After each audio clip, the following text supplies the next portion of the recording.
Today, the George W. Bush Presidential Center released a video on Twitter with the former President Bush giving his remarks about the current virus pandemic.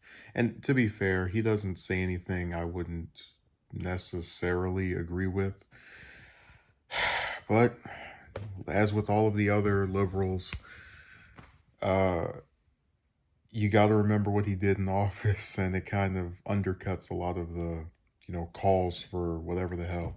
So David Pakman tweeted in response to this video, and I quote, "When George W. Bush sounds reasonable, you know you have incompetent and impotent leadership."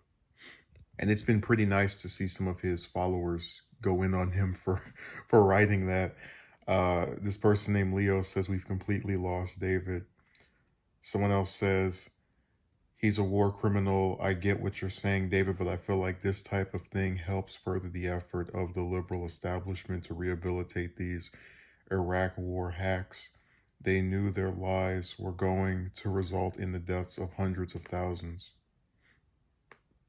And then this Hassan person says, "Let's not give war criminals credibility, David." And this other person says, "Damn, David keeps getting worse."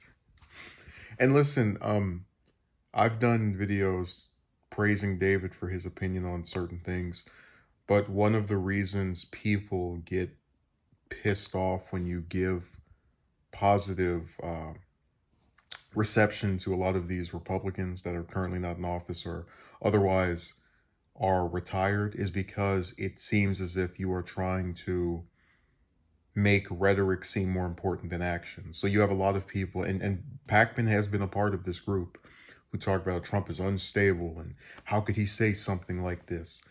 And they'll look at someone like George W., who they'll insist, I don't agree with on anything. But then they'll praise them because, oh, they said something that sounds like a leader. All this civility remarks crap that is basically just a mask for the same war machine that's been going on since 2001. How different was George W. from Trump when he had the same Afghanistan war? Or was basically warmongering with North Korea. Like, I don't understand these people. And again, it's always a way of ignoring policy, because if you remember, George W. was criticized for his handling of Hurricane Katrina, not dealing with that disaster as well as people thought he could have. So when I see Pakman, talking about we have incompetent and impotent leadership, that's literally what George W. got accused of when that tragedy happened. So this was a really awful tweet by him, in my opinion.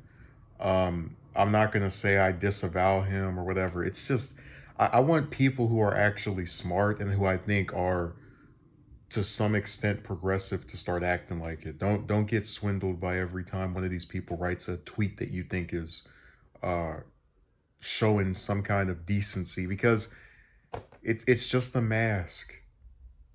Told you when I woke up that one day 3 years ago and I saw that that Bush had a 60+% approval rating, I wanted to vomit. People have actually forgotten about that man's actions, or if they haven't, they try to pretend like rhetoric can somehow redeem him. And it just doesn't work that way for me and a lot of other people who affiliate ourselves as being on the left.